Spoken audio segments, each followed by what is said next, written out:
Hal yang patut lagi kita syukuri adalah aturan-aturan di dalam puasa sekarang ini itu sudah sangat istimewa, sudah sangat ringan yang diberikan Allah kepada kita. Awal-awal poso itu diperintahkan itu kalau pada malam hari ataupun siang hari, dari malam atau siang hari di bulan Ramadan, suami istri tidak boleh berbuat rofas. Rofas itu apa? Ya bercumbu rayu akhirnya menuju kepada hubungan suami istri. Itu siang atau malam dilarang. Tapi sekarang tidak. Sekarang ini malam boleh. Disebutkan dalam Quran begini. Uhilla lakum lailatas siyami rofasu ila nisaikum. Dihalalkan untuk kamu pada malam puasa berbuat rofas terhadap istri-istrimu. Kenapa seperti itu? Hunna libasulakum wa antum libasulahum. Mereka istri-istri itu adalah pakaian untuk kamu. Kamu pun juga pakaian untuk mereka. Loh, ini bahasa-bahasa halus ya. Nah, kalau pakaian itu bisa saling memakai, bisa saling untuk menutupi aib. Itu fungsi pakaian. Nah, antara wanita dan laki-laki itu fungsinya seperti itu, merupakan pakaian masing-masing. Nah, ini disebutkan di sini alimallahu, Allah mengetahui annakum kuntum tahtanuna anfusakum, sesungguhnya kamu berkhianat terhadap diri kamu sendiri. Nah, ini sejarahnya itu ada salah seorang sahabat itu pada malam bulan puasa berbuat rofas, padahal dilarang saat itu. Kemudian lapor kepada Rasulullah, turunlah ayat ini. Akhirnya apa kata Allah? Fataba alaikum, maka Allah terima taubatmu, wa afa'akum, dan Allah memaafkan kamu.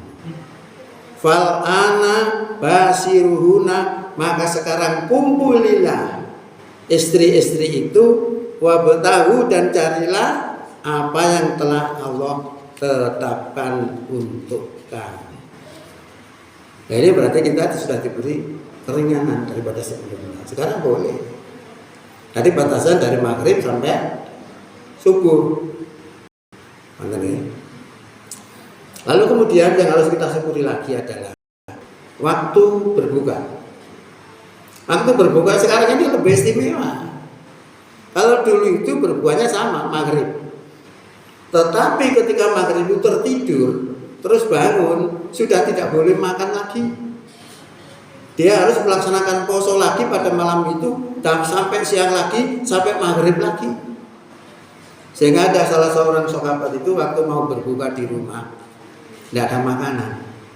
Sekarang enak ya, pergi ke Al-Anwar, makanannya banyak. Kalau dulu belum tahu, ke rumah tidak ada makanan. Istrinya carikan makanan ke luar. Cintanya kok suwe. Akhirnya istrinya setelah datang ditemui suaminya sudah tertidur. Akhirnya istrinya mengatakan, celaka kau, lu kok bisa celaka? Karena kalau sudah tidur kemudian bangun sudah tidak boleh makan. Dia harus melanjutkan poso lagi sampai siang, sampai maghrib lagi. Nah, sampai akhirnya apa? Di tengah-tengah hari itu dia sampai akhirnya semaput. Nah, sekarang kan ada, bah kita itu tertidur atau tidak tertidur, batasannya pokoknya maghrib sampai subuh. Nah, berarti ini sebuah kenikmatan yang diberikan Allah kepada kita, sudah diringankan.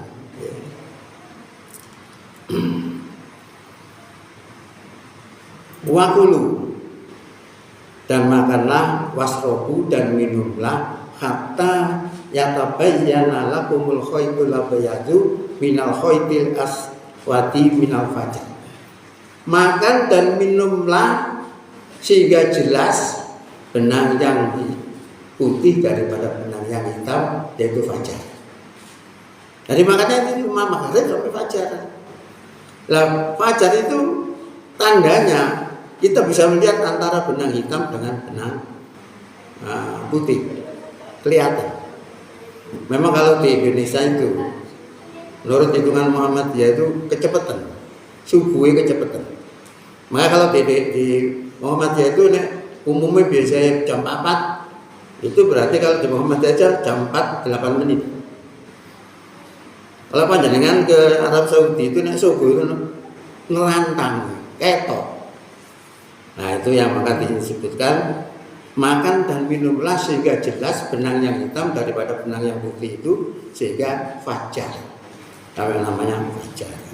Suma atimu siyama ilal lail, kemudian sempurnakanlah poso itu ilal lail sampai waktu malam. Wala tubasiruhuna, dan jangan kamu campuri istri itu. Wa antum aqifuna fil masajid, sedang kamu beriktikaf di dalam masjid. Nah, ketika kita sudah beriktikaf, kita tidak boleh berhubungan seperti itu. Nah, iktikafnya itu kapan? 10 hari terakhir. Ya. Tilka hududullah, itulah hukum-hukum Allah, itulah batasan-batasan Allah terkait dengan aturan puasa. Maka diperingatkan oleh Allah, fala taqrabuha, maka jangan kamu melanggarnya. Kadzalika, seperti yang demikian itulah yubayyinullahu, Allah terangkan ayat-ayatnya linasi kepada manusia, la'allahum yattaqun, agar mereka bertakwa. Jadi kita dalam puasa itu, satu, kita harus pahami aturan, kemudian kita laksanakan lillah, karena lillah itu adalah syarat diterimanya sebuah ibadah. Ya, mudah-mudahan apa yang kita kerjakan di bulan ini adalah suatu kenikmatan yang diberikan Allah kepada kita, karena kita dipertemukan dalam bulan ini adalah sebuah proses untuk memperbaiki diri kita menjadi orang yang terbaik. Demikian, mudah-mudahan manfaat. Billahi taufiq wal hidayah. Wassalamualaikum warahmatullahi wabarakatuh.